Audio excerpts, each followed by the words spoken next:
बिस्मिल्लाहिर्रहमानिर्रहीम। अस्सलामुअलैकुम दोस्तों, मेरा नाम है सुमैर और आप देख रहे हैं सुमैर हसन यूट्यूब चैनल। दोस्तों, आज की इस वीडियो में मैं आपको बताऊंगा कि आप अपने मिनी स्पीकर को किस तरह रिपेयर कर सकते हैं। इन्हें मिनी स्पीकर भी कहा जाता है, इन्हें लैपटॉप के स्पीकर भी कहा जाता है। तो आज की वीडियो में मैं आपको बताऊंगा कि आप खुद से इन्हें किस तरह रिपेयर कर सकते हैं। दोस्तों, वीडियो शुरू करने से पहले मैं आप लोगों को एक चीज़ बता दूं, जब भी मैं रिपेयरिंग की वीडियो बनाता हूं तो मेरी कोशिश ये रहती है कि मैं आप लोगों के पैसे और टाइम दोनों बचा सकूं।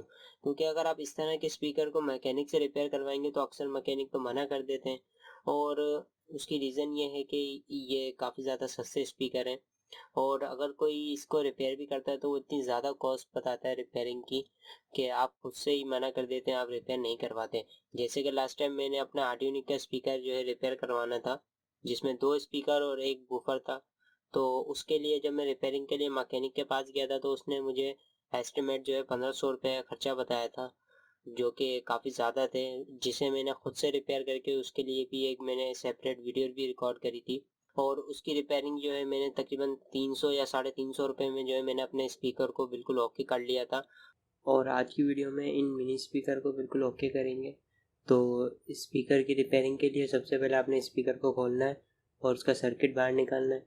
तो दोस्तों, मैंने सर्किट को बाहर निकाल लिया है। अब जो मैं आपको इसके कनेक्शन बता देता हूँ।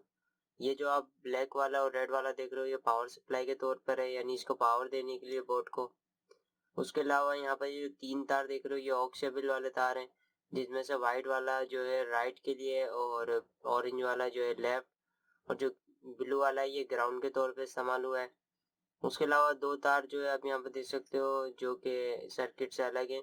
ये दूसरे वाले स्पीकर के हैं, जिसके तार यहाँ पे सोल्डर थे। अब जो है मैं इन तमाम जो तारों को यहाँ इस बोर्ड से हटा देता हूँ, और हम जो है फिर इस वाले बोर्ड के अंदर इसको सोल्डर करते हैं। उसके अलावा सोल्डर करने से पहले मैं आपको इसके एक और चीज़ दिखा देता हूँ। दोस्तों, इसकी ये जो पावर सप्लाई के तार हैं, इसके आगे की यूएसबी पिन कटी हुई है। तो मैं जो है एक नई यूएसबी पिन वाले जो है इसमें केबल लगाऊंगा। अब चलिए मैं जो है इसके पहले सारे तार हटा देता हूँ यहाँ से। तो दोस्तों, सर्किट पे से मैंने तार को हटा दिया, ये रहे तार। अब जो है मैं इन तारों के कनेक्शन इसमें करता हूँ और आपको बताता हूँ। तो दोस्तों, मैंने सर्किट में कनेक्शन कर दिए। इस साइड जहाँ आउट लिखा हुआ है, यहाँ पे आपने जो है स्पीकर के कनेक्शन करने होंगे। सारे प्रिंट यहाँ पे हुआ है स्पीकर के हिसाब से। आर का मतलब आपने यहाँ पे राइट साइड वाले स्पीकर का कनेक्शन करना है, प्लस में प्लस, माइनस में माइनस। सेम इसी तरह जो है लेफ्ट लिखा हुआ है, यहाँ पे एल बना हुआ है तो लेफ्ट हुआ, लेफ्ट वाले स्पीकर का प्लस इधर, माइनस इधर। उसके अलावा जो है ऑक्सेबल, जैसे कि हमने प्रिंट पहले ही देख लिए थे पुराने वाले सर्किट पे से, जब मैंने इस पे से हटाया था तो मैंने आपको बताया था कि कौन सा जो है इसमें ग्राउंड है, कौन सा जो है लेफ्ट है और कौन सा राइट है। तो उस हिसाब से जो है मैंने इसके सोल्डर कर दिया इसके वायर को यहाँ पे। और यहाँ पे जो है इसको पावर देने के लिए हमने यूएसबी केबल लगाई है, क्योंकि ये 5 वोल्ट से चलता है। तो 5 वोल्ट से चलने के लिए हमने यूएसबी केबल लगा दी है यहाँ पे, जो कि हम किसी भी मोबाइल चार्जर में लगा के इसे यूज़ कर सकेंगे। दोस्तों, यहाँ पे मेरे से एक छोटी सी गलती ये हो गई है कि मैंने जो है सर्किट के कनेक्शन तो सही किए हैं, लेकिन मैंने सर्किट को जो है कैसिंग में फिट नहीं किया। जैसे कि आप यहाँ पे देख रहे हो, ये कैसिंग है, इसमें फिट नहीं किया, और अब ये फिट नहीं हो सकता। अब मुझे जो है इसके वापसी कनेक्शन हटाने होंगे। उसके बाद जो है यहाँ से मैं वायर को अंदर लेके जाऊँगा। उसके बाद वापसी मुझे सर्किट के अंदर वायर को सोल्डर करना होगा, फिर जाके सर्किट जो है कैसिंग में फिट होगा। दोस्तों, कैसिंग के अंदर मैंने सर्किट को फिक्स कर दिया है। और यहाँ पे जो एक छोटी सी प्रॉब्लम और आ गई है, वो ये है कि ये जो सर्किट है ये 1 एम्पेयर के चार्जर से वर्क नहीं कर रहा है सही। तो मैंने जो है इसकी यूएसबी केबल के जो कनेक्शन किए थे वो मैंने हटा दिए हैं। उसकी रीज़न ये है कि मेरे पास इस वक्त जितनी भी पावर ब्रिक हैं वो तकरीबन 1 एम्पेयर वाली है। तो मैंने उसकी जगह जो है यूएसबी केबल के जहाँ कनेक्शन हटाए हैं उसकी जगह मैंने एक अलग से चार्जर लगा दिया है, जो कि मेरे पास चार्जर तकरीबन 5 वोल्ट और 4 एम्पेयर का चार्जर है ये। तो मैं इस चार्जर का इस्तेमाल करूँगा इसे चलाने के लिए। तो अब चलिए इसे कंप्यूटर के पास लेके चलते हैं और चेक करते हैं कि किस तरह वर्क कर रहा है। तो दोस्तों, कंप्यूटर के अंदर मैंने स्पीकर को फिट कर दिया है।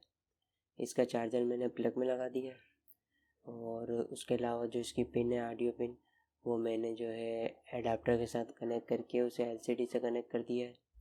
और आप यहाँ पे देख सकते हो एलसीडी में मैंने पिन लगाई हुई यूएसबी पिन।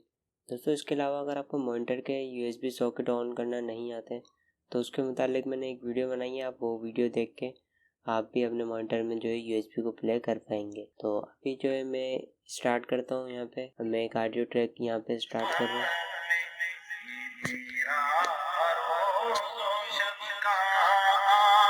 तो दोस्तों आप यहाँ सुन सकते हैं आवाज़ कितनी ज़्यादा तेज़ है। उसके अलावा ये जो है अभी 45 पे जो है यानी फुल आवाज़ पे नहीं चल रहा है ये। मैंने अभी 45 की भी आवाज़ उस पर चल रही है और काफ़ी ज़्यादा तेज़ आवाज़ है। तो स्पीकर जो है ओके हो चुका है। अब मैं स्पीकर को पैक कर देता हूँ और वीडियो को यहाँ ही एंड करते हैं। तो वीडियो अगर पसंद आई है तो वीडियो को लाइक कर दिएगा, चैनल को सब्सक्राइब करना, बेल आइकन को दबाना मत भूलना। अल्लाह हाफिज़।